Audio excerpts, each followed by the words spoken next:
On the evening of the 16th of November, 1957, a farmer and handyman by the name of Edward Theodore Gein was arrested by police in the town of Plainfield, Wisconsin. He was suspected of having some connection to the disappearance of a local woman the day before. When officers were dispatched to search the Gein farm, however, it wouldn't be just one woman they discovered, but multiple human bodies, some of them disfigured in terrible ways. Gein, it emerged, was a prolific serial killer and body snatcher. His crimes have gone down in history as some of the most obscene ever committed. At school in his younger years, Gein was a shy and slightly odd child. He spent most of his time alone, largely due to the influence of his mother, who would punish him severely whenever he tried to make friends. She often kept Gein and his brother Henry confined to the family farm. There she read Bible passages to them and preached about the evils of the outside world. Gein remained on the farm for most of his life.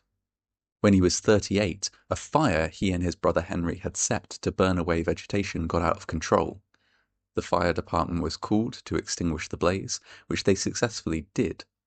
It was only once their job was complete, however, that they made a terrible discovery. Henry was dead, face down in a patch of marsh. He had been asphyxiated and struck in the head. There is little doubt, in retrospect, that this was Gein's first murder. At the time, however, a lack of evidence meant that it was recorded as an accident.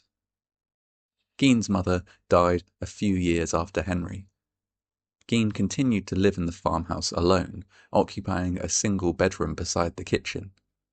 He boarded up every other room in the house and lived in filthy, chaotic conditions within the tiny space that remained. It was during this time that Ed's interest in darker subject matter began to grow.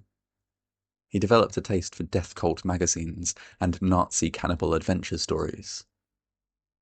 13 years after Gein killed his brother, a local hardware store owner, Bernice Warden, disappeared in mysterious circumstances. Bernice had been seen the previous night, but on that morning had not opened up her store. Her son, a sheriff's deputy, went to investigate and discovered bloodstains and an open cash register. Gein had been the last customer to visit the store, purchasing a gallon of antifreeze. Suspicion immediately fell upon him, and he was arrested at a grocery store nearby. Officers were dispatched to his farm, where they made a series of grisly discoveries. As well as the body of Bernice Warden, which had been hung up and gutted like a deer, there were also dozens of other bodies and hundreds of body parts. Gein had impaled skulls on his bedposts and made bowls and kitchen utensils from human bones. He had upholstered chairs and made leggings and a wastebasket from human skin. Other discoveries included a belt made of nipples, a pair of lips being used as a window shade drawstring, a corset made of a female torso, and a lampshade made from a human face. Gein did not try to hide the truth from the police. He admitted to making more than 40 visits to 3 local graveyards to dig up bodies. His goal, he told them, was to make a woman's suit. Following the death of his domineering mother, he had been determined to craft a second skin out of stolen body parts so that he could wear it and experience what it would have been like to be her. It was discovered that Gein had killed at least one other victim, a woman named Mary Hogan, who had disappeared some years before, and whose remains were found in Gein's house. He was, however, charged only with Bernice Warden's slaying, to which he pleaded not guilty by reason of insanity. Few people quibbled with the idea that he was insane. He was declared unfit to stand trial and sent to a mental hospital.